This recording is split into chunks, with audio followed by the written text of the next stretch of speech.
Have you ever had a dream that keeps repeating and you wondered why it keeps on repeating? What if it wasn't random? In this episode, transpersonal psychotherapist Renee Sanguinetti explains how recurring dreams can reveal hidden emotions, unresolved trauma, and messages from the unconscious mind. She even interprets one of my own dreams live, showing exactly how dream work can uncover deeper meaning and healing. Let's dive in and learn some amazing things about dreams.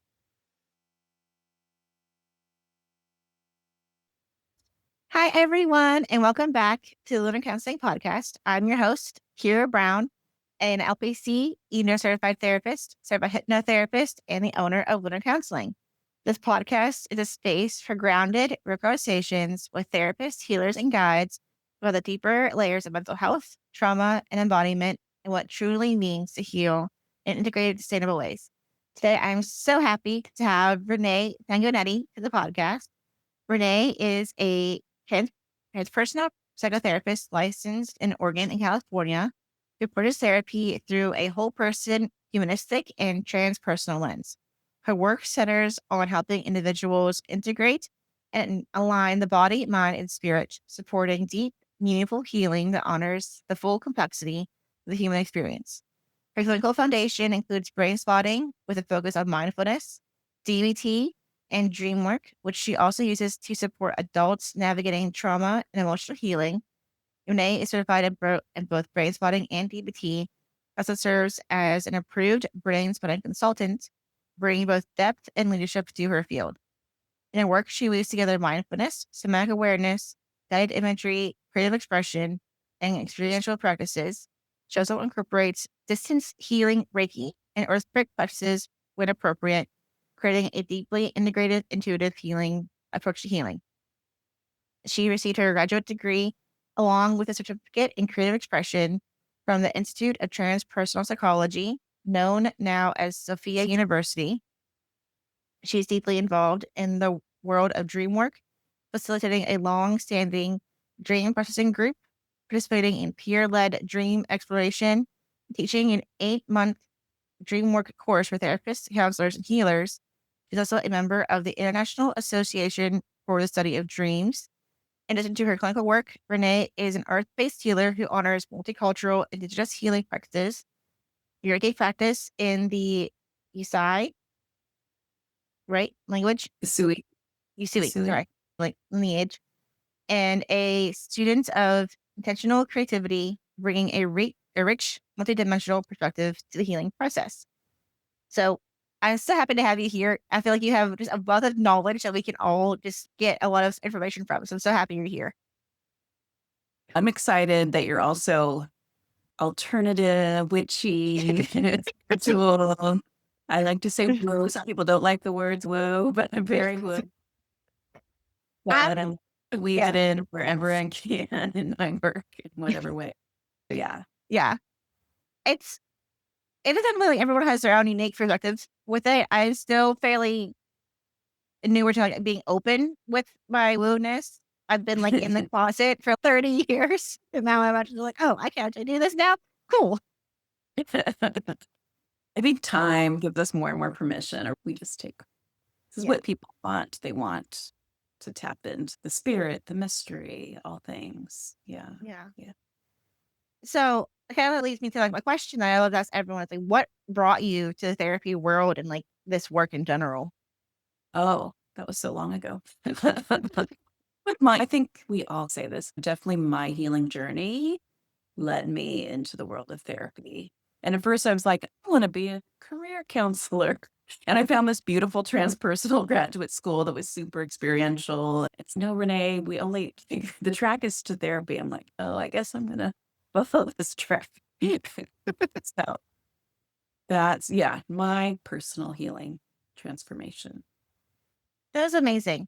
And actually, I didn't even know like a transpersonal university or school was an option. So how did you even find that? Because It's so funny because that's that's such an intuitive knowing. And I didn't even know it was a thing, but I just intuitively knew that I needed to find a more body. I don't even know how I knew the word transpersonal, but I just knew that I needed to find this type of schooling. So I grew up in California. We had a couple California Institute of Integral Studies. Is a very woo program in San Francisco, and this school was in the South Bay of the Bay Area.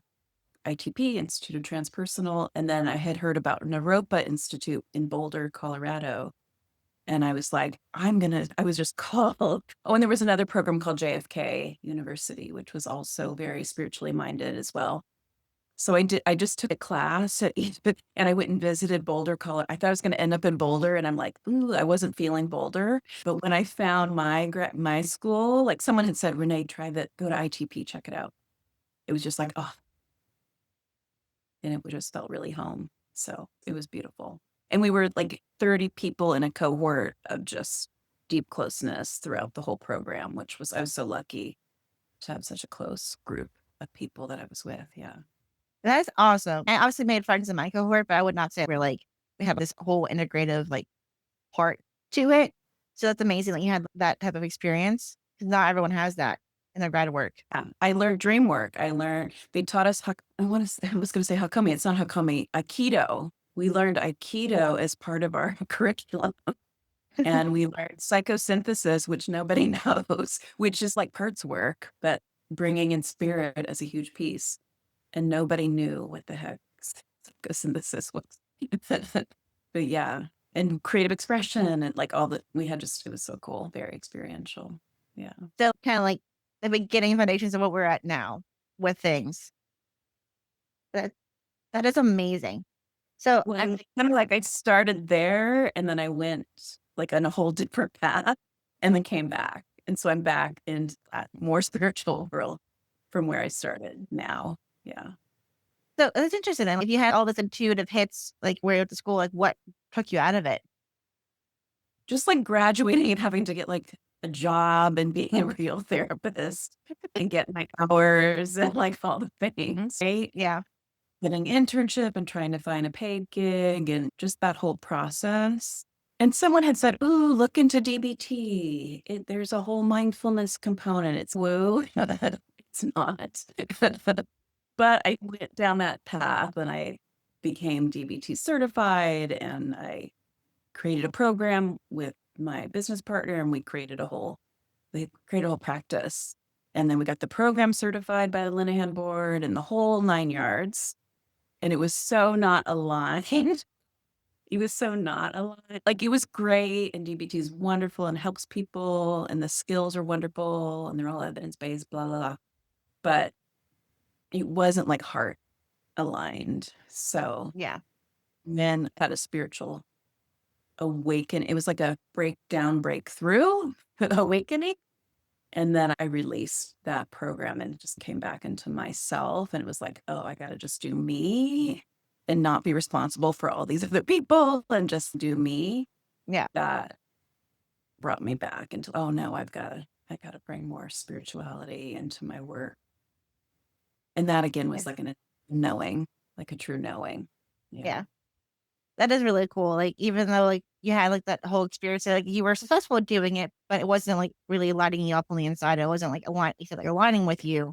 It's okay. I'm done. Like I had my time with it. Time to come back to this. Yeah. Yeah. So can you describe what Dreamwork is? Because I like a lot of people don't know what Dreamwork is. Yeah. I'm so excited to talk about Dreamwork. I'm also really excited about Brainspotting if you want to talk about Brainspotting. Yeah. So I was so lucky that in graduate school 20 whatever years ago, we had a Dreamwork course. And then someone in my cohort said, let's get together once a week and work dreams. So we spent 2 hours like every Sunday during graduate school and process dreams. So basically, Dreamwork has been around since indigenous peoples, right? So that people would wake up and they'd sit around the fire and people would share their dreams in their communities. And back in the day, it would be like, where should we go hunting? What messages from our dreams tell us where we could go fishing or hunting or that kind of thing was what was happening. But basically, we have some teachings and learnings from like the indigenous peoples. But if we go back to Carl Jung and all his teachings and the evolution of dream work, our dream life is so rich. We get these messages and symbols and metaphors and archetypes that show up to us from our sleepy time, from our nocturnal dreams that we wake up with, that is just dying to be empty time. So such an invitation to mine it for what is unconscious. So basically, I think of dreams as 3 steps before consciousness. So the symbols we get don't tell us what we already know. We might have a dream, we're like, oh, I know that's my relationship with my father or whatever. It's not, because we don't know, because our dreams are 3 steps ahead of us. So it's like inviting us to pull what is unconscious to consciousness. And our dreams help us process emotions. So we might be like, wow, I'm having a lot of fear dreams lately, or what might seem like nightmares. Your psyche is helping you process emotion that you're not processing in your waking life. Your psyche is helping you do it in your dream life. So anyway, I find it super fun, super creative. And with clients, it's a way to like access material that it might be hard for a client to directly tap into. A client might be hesitant to like really go into trauma, but if we're looking at symbols and metaphors and something externalized, it feels external. It's part of their psyche. All the aspects of the dream are part of them. All the symbols of the dream might be aspects or parts of them. But it's easier for clients to be able to maybe look at it or make contact with it or engage with it from this perspective. And then the evolution of dream work, I really love exploring for meaning and insight and what associations and links to waking life. And we also have collective dreams and archetypal dreams, but a lot of where I start is like, how does this translate to your waking life? What are the symbols or the emotions or what have you? I just lost my train. But anyway, I know what I was going to say. But also for a lot of people, with the evolution of dream work over the years, maybe since Carl Jung to now, and there's all the different types of psychotherapy that have aspects linking to dream work. And I do this in my course. I talk about the different theories and theorists. But so much of that work now, like the dream is a launching place for experiential here and now work in the session, in the room client. So it could literally be, we could explore a dream and find juice and meaning and insights and ahas and all this stuff. And then we can take that and then we can go into an experiential process with the client in the room. Or we could take it into an art exploration. We can take it and just have them step back into the embodied felt sense and have a process unfold from that. It's just so rich. There's so much. It's so rich. There's so much to do and play with our dream life. That is so cool. Like, it's obviously not always like literal with our dreams. It's more like the underlying messages. With you have a dream of, and I'm just using myself for example. So I had a dream the other day where I was with my husband and 3 of our friends from high school. I haven't, and they were my male friends. I haven't spoken to them since high school. And then like these some like random women that came in. I'm like, why am I having this random dream of these men that I haven't had and talked to in like almost a decade? Like, why is this coming up? And it wasn't literally like I was gonna be with them. And then like too, it's just like I don't know what it means, but it's just like really random that came up. There's layers, right? There's layers. Yeah. There's always many layers. So it's not one meaning. There's multiple layers. So it might be, did anything come up in your day residue? So maybe you saw something on social media that reminded you of that group of friends or that time of your life. Maybe not. Or what are the associations that you have to those 3 people? Were they safe? Were they caring? Or whatever associations you have to them might be what your psyche has pulled in for you to explore. Do you want to play with that dream a little bit? We can. We don't have to. It's always choice. We're always Yeah, and that way like people can actually see how it goes. So yeah, let's do it. Some people because okay. So will you paint the scene? So I write dreams down. That's how I do it. So will you paint the scene for me a little bit more? yeah. So this was a couple days ago. So hold on. Let me bring it back up to me. Yeah. So we were in kind of like an industrial style building.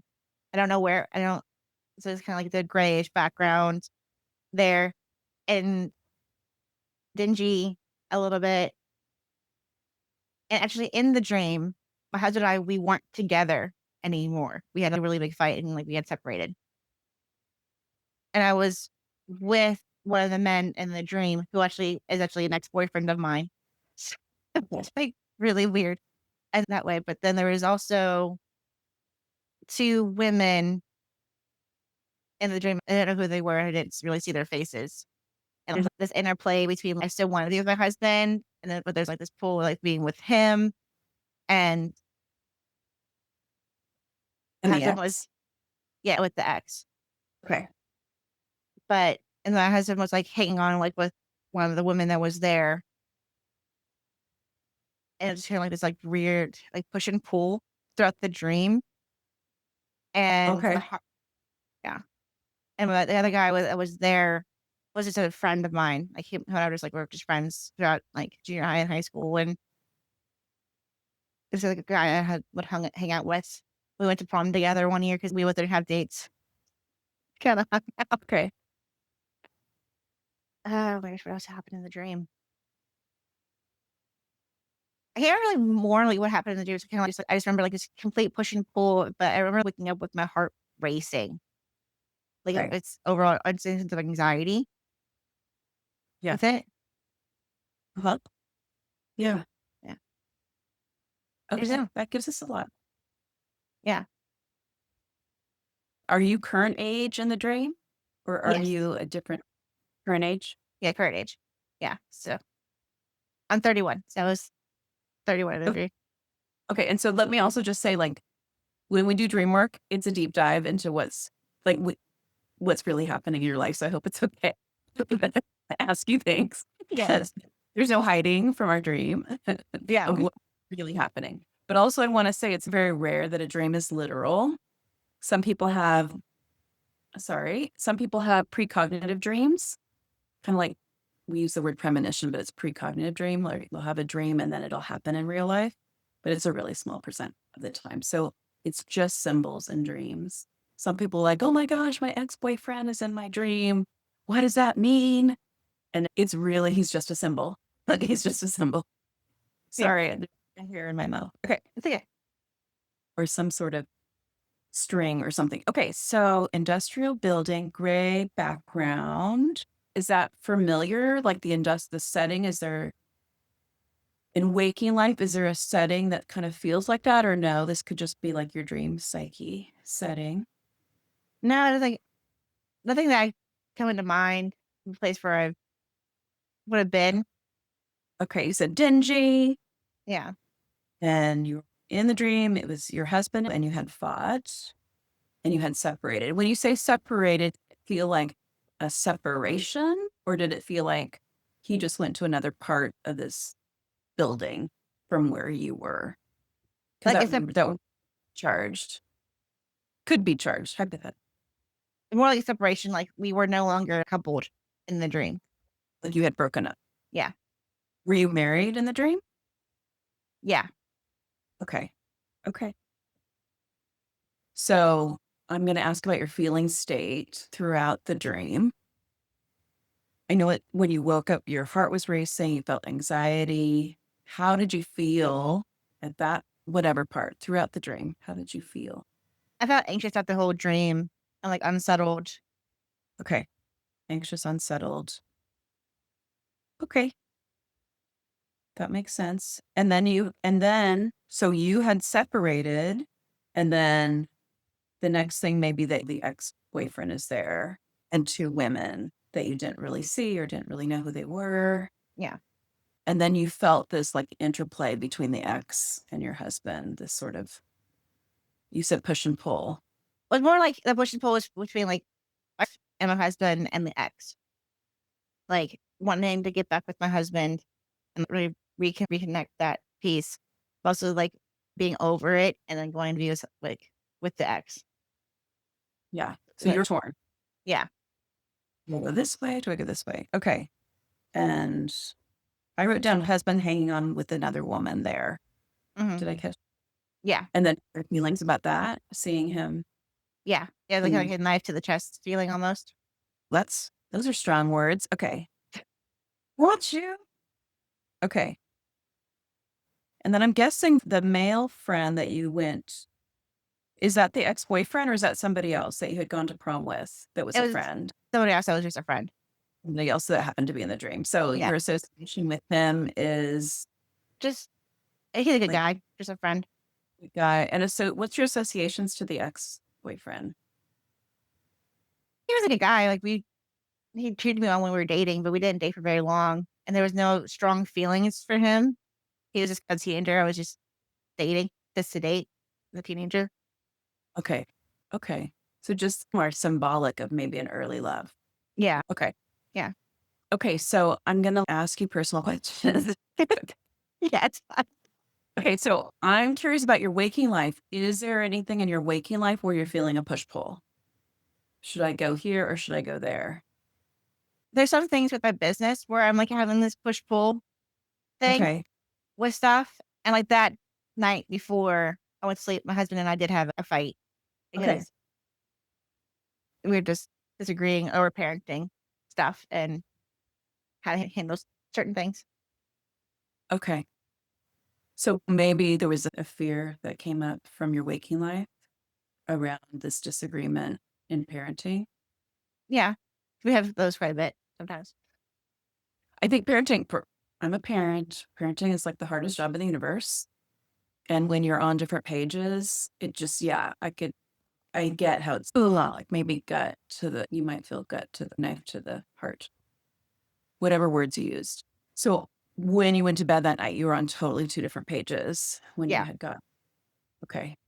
So yeah, so your dream psyche might have been like a part of you, maybe a part of you felt like, okay, this is irreparable. And maybe a part. I don't know if that lands. Or can we agree? Can we get on the same page? I mean, there are some parts where I'm like, him and I won't agree with how to handle certain situations. And that part like does bother me. And the other parts where we do align, it's like there's like this like one like to me it's a big deal, but to him it's not a big deal. And it's just like that part is where we usually disagree. But other than that, Yeah. everything else is fine. Yeah, yeah. So it's like the one thing. Yeah. The one thing. So the other thing that our psyche does is sometimes show us exaggerations. They call them compensatory dreams, where they can show us like an exaggeration to get us to see something. So it might be that in your dream showed you this complete breakup, just as, let me just say this, our dream symbols sometimes show us really striking, strong, fierce images because the psyche is saying, pay attention, pay attention. There's something really important here for you to notice. So sometimes it'll give us really big things like a tsunami in a dream or something really dramatic. So maybe there's something about your psyche knocking on the door and saying, hey, this one thing is a really big thing. And so we're going to show you this really exaggerated example of you guys breaking up just to maybe show you like, this isn't a small thing to you. That makes sense. Yeah, because so for context, the big thing to me is I'm trying to teach my son how to regulate his emotions better because he is very much like any small inconvenience, really big emotional outbursts all the time. Yeah. And if you know anything about Western Pennsylvania and those group of men, emotions are not okay. And that is Okay. how my husband views my son's outbursts. I'm trying to teach my son how to actually calm himself down safely and calmly. And he Yeah. just let him have emotions, bottle it down, knock it off. So like we're Opposite to being a parent too, right? To everything, all your training, all your liberty, everything about emotion regulation. yeah, So it's a really big deal for you. And I totally get that. yeah, yeah. My husband also said that my profession is a scam, which has been a whole thing. Okay. I'm So noticing how I feel in my body as you say that. yeah, Okay. So that's really, I am feeling a lot inside my body. This is like my energy healing part of myself coming through. That's huge. That's huge. And that's really invalidating and hurtful. And you're the resident expert. You're the resident expert as mom, but you're also the resident expert in emotion regulation. And so it must be really hurtful that he doesn't see what you know to be true and what you know that will be helpful for your son short term and forever. Yeah, it does get really frustrating. And him and I've had we've gone rounds on it before because I've spent years of my life devoted to this work. And you're going to tell me that what I'm saying isn't working. I'm like, it takes time for one thing. And for another thing, like our son is still really little. He's gonna take him a long time to learn these skills. And also I'm Yeah. mom, so doesn't always want to listen to me right away. Yeah. It's a process. Yeah. Yeah. That sounds really hard. Okay. Now I'm curious about the ex-boyfriend showing up in the dream and what he might represent in your waking life. And there might be something that pops in and maybe not. And that's okay. Not really sure, honestly. Okay. Because like when I saw him, I'm like, why is he here? We haven't had contact in so I long. am. Yeah. Maybe it's not. And again, I don't know that it's about him, but there's something about maybe being torn in different ways. I don't know. Because even though like I'm also like a couple of things about my husband, like overall, like my husband is an amazing man and I love him to death. Yeah. And like we do get along like really well. Just like there's a few things that him and I disagree on.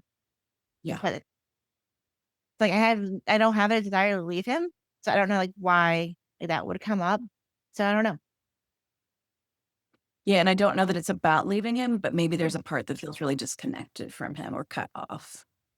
And maybe that's the symbol that showed up in the dream was you guys having this separation. And even the word separation is an interesting word. And I also look at plays on words and word choice that comes up when we're sharing a dream. Yeah. And maybe that's where you feel separated from him. Like you're all on the same page and you get along great. This is the one thing where there's what feels like a really big separation. And in your dream, I think maybe it showed you in an exaggerated way for Mm, a reason. yeah. And maybe it's just as simple as, hey, Kiara, this is not small. Like really know, like really give yourself time and space to feel the feelings about where he lands versus where you land on this. Yeah, that's a good point. Because I'm, yeah, s- I mean I'm still curious about the other guy, but it may, and push pull, I'm really more stuck on push pull than like option A, option B. It feels more like, I don't know, on off, or I don't know, like what else. And the other thing, like I'm doing this with my body. I don't know how you felt. Like if you dropped it into your body right now and dropped into your felt sense and tapped into that push pull, just be with it for a little bit and just see what comes in as image or movement or words. Can be with that push pull. it's not so I think like that, yeah, the like expert is a symbol, but I think like, what I was like, tapping into, it's more like being with him or being alone. Okay. That's kind of like the more feeling like either like, I'm on it, I'm doing it by myself, or I'm doing it with him. Okay. So tap into the being doing it by myself if you can, if you're willing to step back into that felt sense and just be with that. And maybe there's some emotion that comes up there or just follow sensation, whatever shows up in your body. Like fear, like my heart's racing again. I hate when that happens because it's no end of my anxiety like getting super peaked. My heart starts racing like a jackrabbit. So maybe there's fear. Yeah. Is it fear of being alone?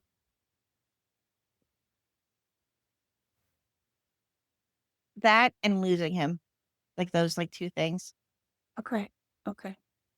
So if I was in session with you, you had a really clear brain spot, and we had this thing in brain spotting called dream spotting, which is when you pull up a memory of a dream, your gaze goes somewhere, and you had a really clear spot where you were accessing the dream and you were feeling into it. You had a really clear spot. So if I were like working with you, that's a launching pad to do a whole process on the felt sense and just processing through the emotions of that fear, that anxiety, fear of being alone.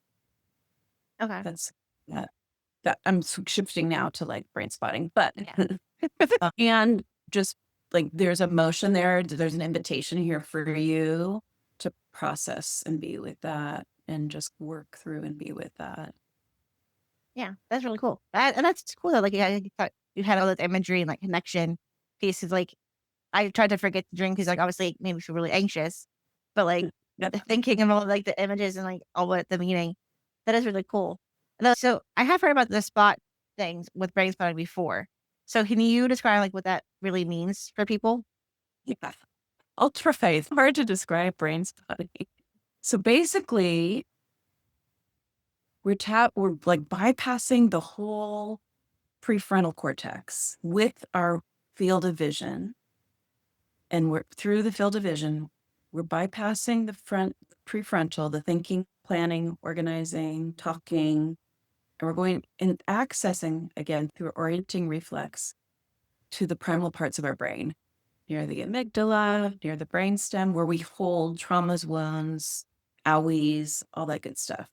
So I'm gonna just put a little, here's my little pointer and just a quickie. Oops. Oh my gosh, I almost hit something. So basically, we're using the orienting reflex.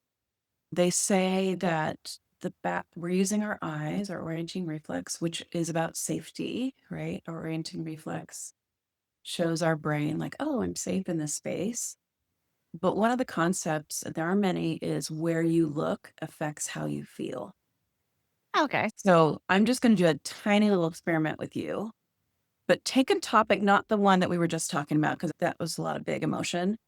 Find like a small annoyance. Can you think of something like in your daily life that's like mild annoyance, mildly annoying or irritating?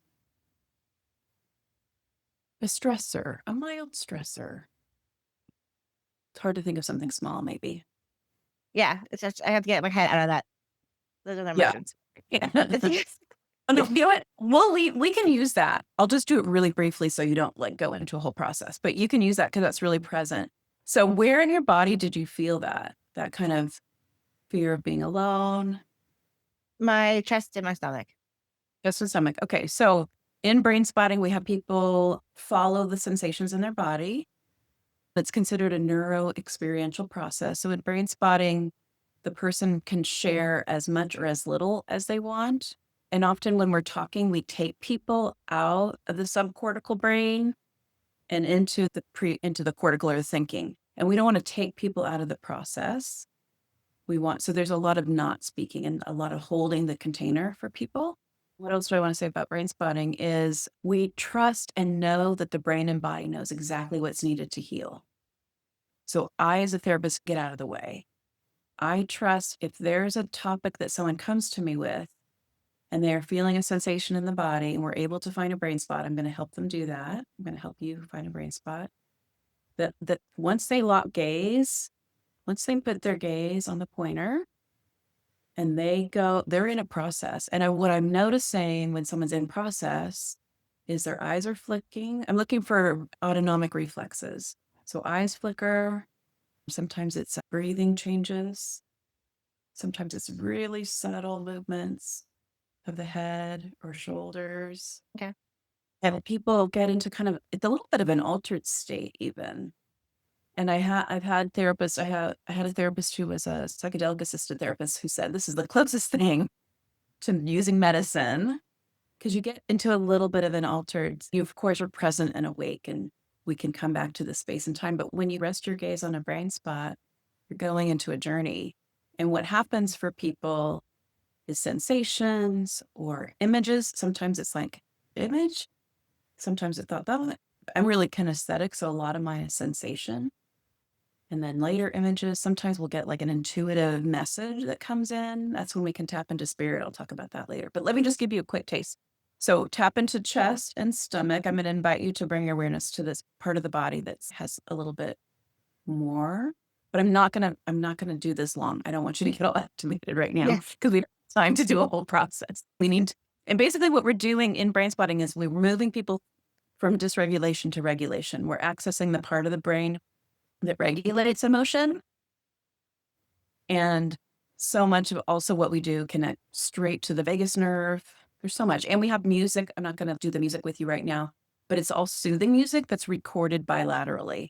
Oh, So it cool. stimulates brain and then right brain, then left brain and right brain. And you don't notice. It's just calming and soothing music.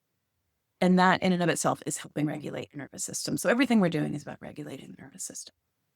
So I can send you the playlist and then you can play it for your son whenever it's needed. Okay. So I'm going to go for eye level. So is your eye level up here? Or should I go higher or lower to get to your eye level? A little bit lower. A little bit lower. Okay. So down here, maybe in the gold of my painting. Okay. Yeah. So what I'm going to do is just have you notice the difference of looking left or center, just the difference in your body. So just notice this. I'm going to put my pointer over to this side. Notice what that feels like. Is it different than the center? Yeah. More intense or less intense? More intense. Okay, sorry. We'll come back to the center area, somewhere center-ish. Notice what that feels like. And then we're going to bring it over to this side. What does this side feel like? That one feels calmer. Okay. So oftentimes we'll have the calm area. And this one was a little bit more activation or a little bit more chart. A little more activated. And the other way was like really activating. Like, oh, gangbusters. Okay. Yeah. So just know I would want to be somewhere here, but it's your choice. Client always gets to lead the dance. If you want to process from over here in the calm, regulated place, we can do that. And just know you don't have to be at a high level of intensity to process. You could be at a 3 the whole time and you're still processing what needs to be processed. So we absolutely want people in the window of tolerance. And what I would want to do is maybe back off the intensity till it's calm-ish, tolerable. Yeah. We don't have to be on the heat. And then basically I would just have you rest your gaze there and just, I'm holding space for you and you're going to have a process. Sensations will move. So when I have my pointer over here on a 0 to 10 activation, 10 being high, you're going to implode or explode, and 0 being calm as a cucumber. Where did you start when I hit the pointer? Trying to get to like an 8. It was pretty big. Pretty big. Okay. So definitely want to back it down.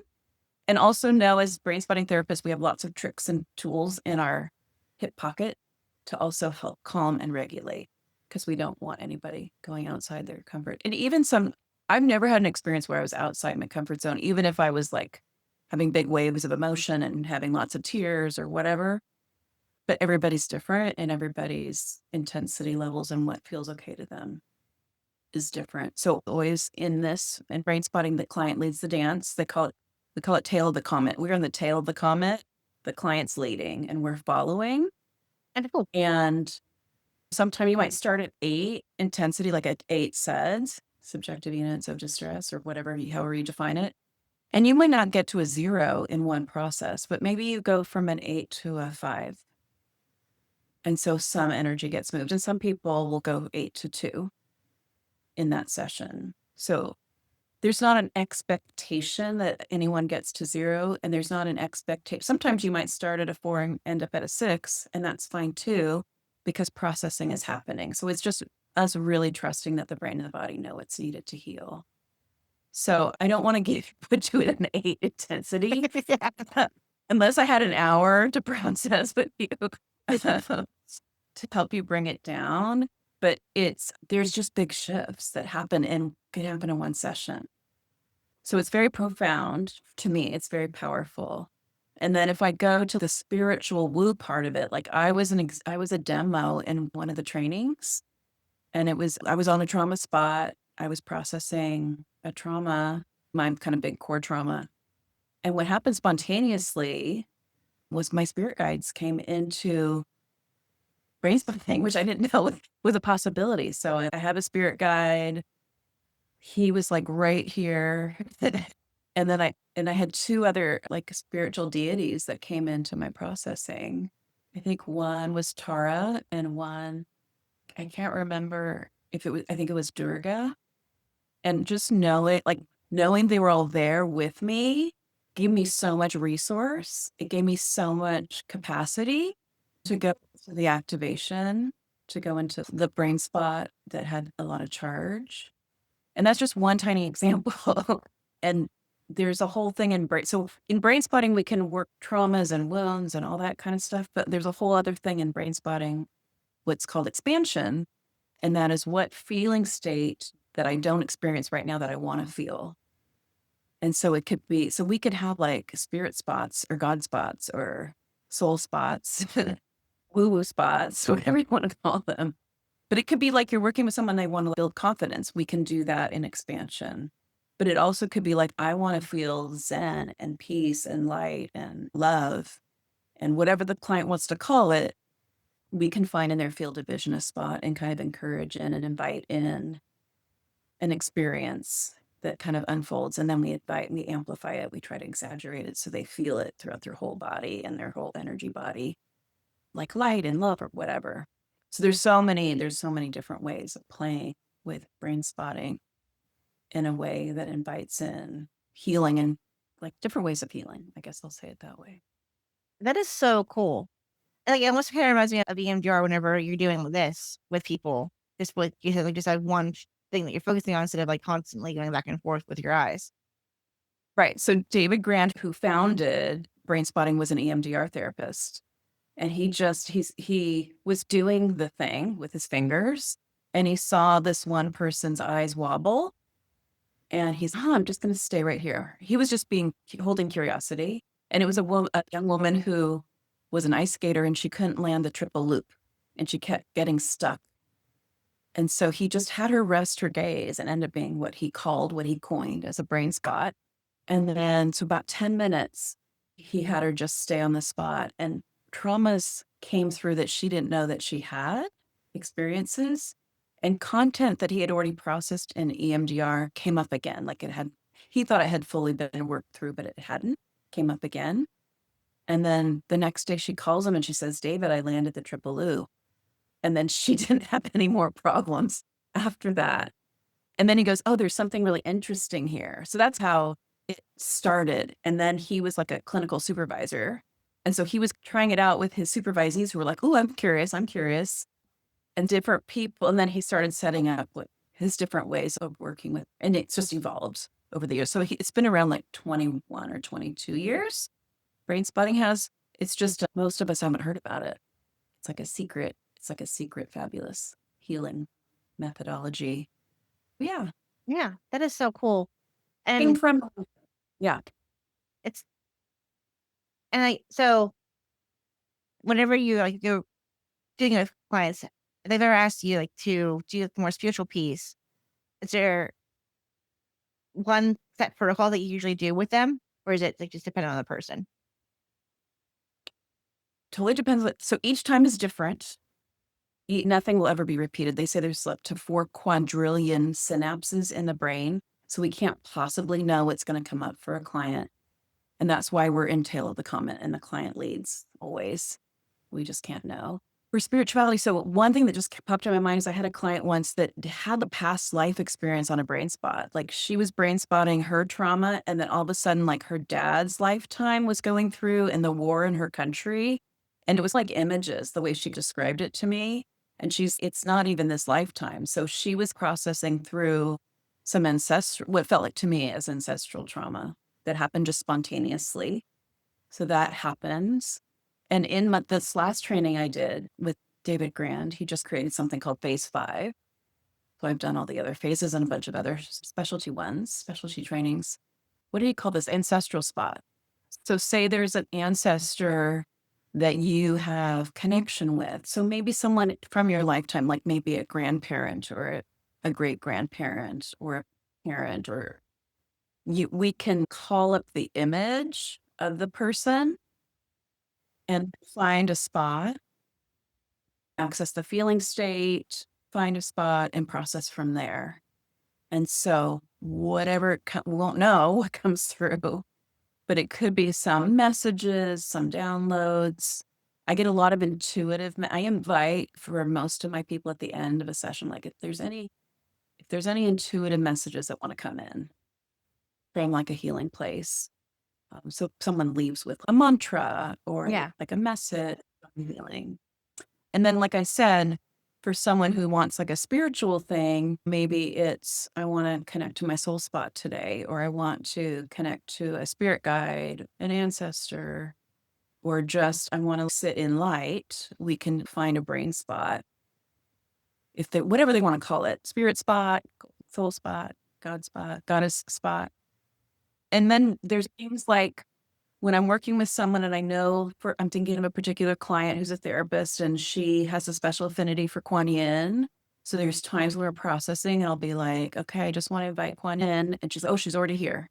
So they're particular when you get to know each client and who they're spiritually aligned with, we just invite that in. Whether it's a spirit animal, whether it's a deity helper, god, goddess, Mother Mary, like whatever the person is aligned with, we can invite in because we know they already have a special connection. Like I have a client who's from Mexico, and so Tonantzin, and I don't know that I'm 100% pronouncing it, is her main spiritual figure. And so there are times I'm like, okay, invite her into this space and feel that love or that care. And that could maybe even start a whole brain spotting session. I could have started with you. What gives you resource? And that could be nature. That could be spirit. A lot of people I have go into nature that I know for them is super resourcing for them. So we can like start there where they get resourced and grounded.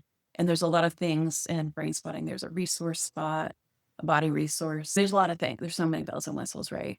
Yeah. So you could start a process with having you get super grounded or aligned or resourced. And then I could take you over to that spot that was over here. So you're feeling buffered. And I call it like a buffering when you get resourced and filled up and then you go into an activation spot. It just gives you more access to going there. It gives you more some of that buffering to be able to go there.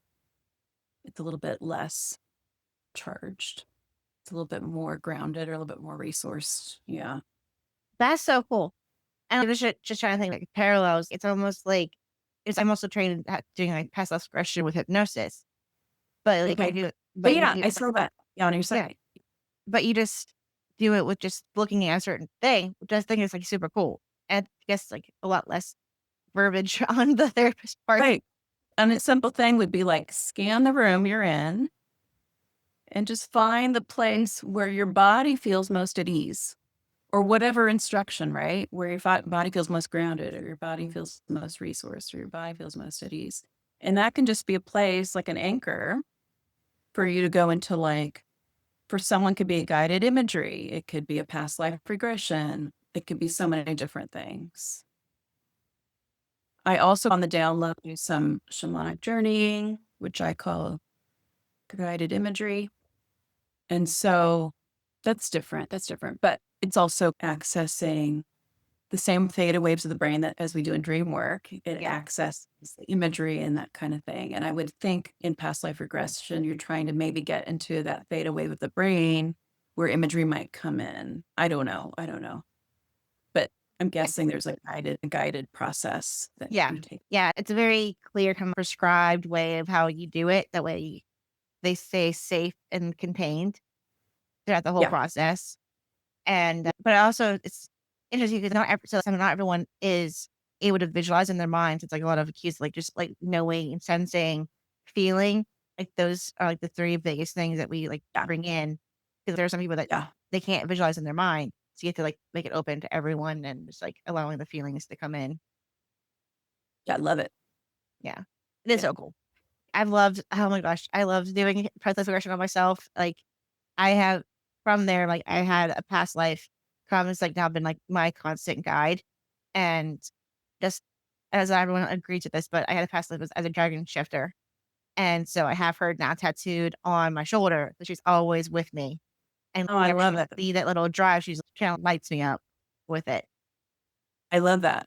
So it's like for me, shamanic journeying, I have my spirit guides that have come in. And so I just call them in. I can call them in and bring them into brain spotting. I can call them in.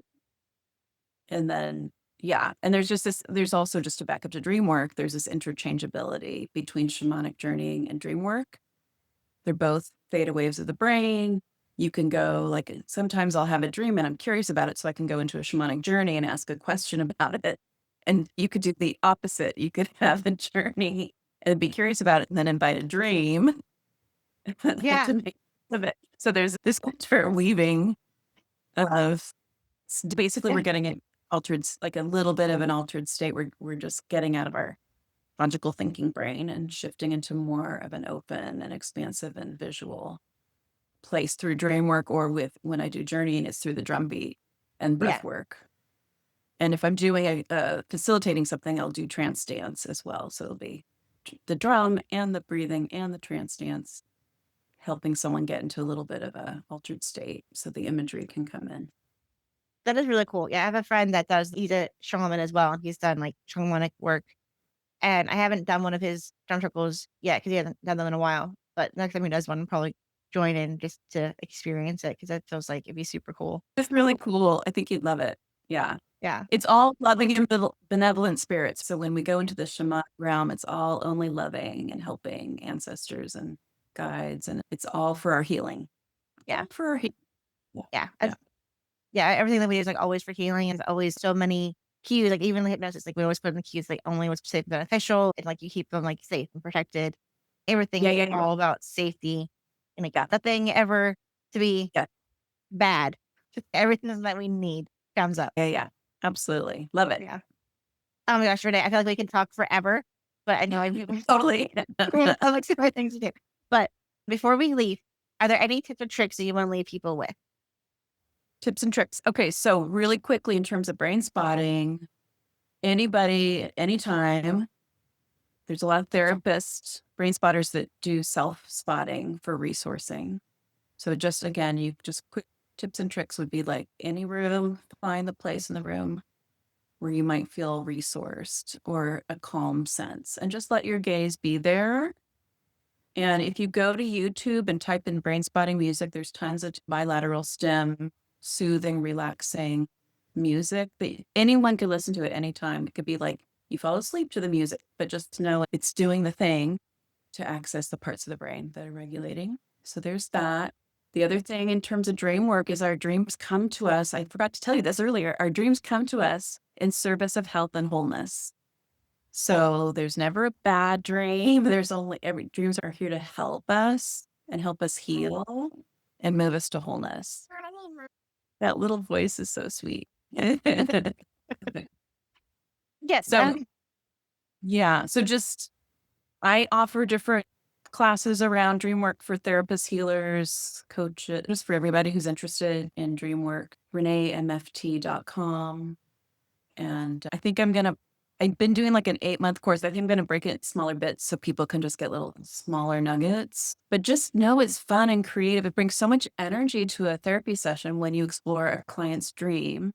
So there's just a lot of fun and play that can come from it. It brings a lot of energy to the session.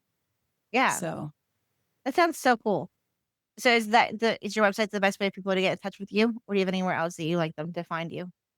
just ReneeMFT.com. And then if you go to trainings, I have Dreamwork stuff. I'm also a brain spotting consultant. So if anybody's interested in brain spotting or ask questions, happy to. And also if people have done some of the foundational trainings that can help people towards certification. And I'm a consultant in brain spotting. So that is so cool. Yeah, happy. And also if anyone wants to come to me and work a dream, I'm happy to just work a dream. We could schedule half hour or whatever, however much time, and play with the dream. Happy to do it. Super fun. Yeah, that like the little bit that we did that was super cool, and it definitely made me think. Okay, good. Okay. Thank you so much. I'm so glad that you joined me today. Thank you so much. That was so much fun. Thank you. Thank you. Thank you all for taking your time to listen to today's episode. If today's conversation resonated with you and looking for support on your own healing journey, I'm Kiara Brown, LPC, certified therapist, certified hypnotherapist, and the owner of Lunar Counseling. I provide virtual therapy for adults in Pennsylvania, Vermont, Florida, and South Carolina, specializing in trauma, anxiety, EMDR, hypnotherapy, and therapy intensives. You can learn more at my website, lunar-counseling.com, or schedule a consultation through the link below. Thanks for listening, And I'll see you in the next episode next Friday. Don't forget, if you want to stay in the know of when the next episode is live, hit the subscribe or follow button down below, and you'll be notified when the new episode goes live in your time zone.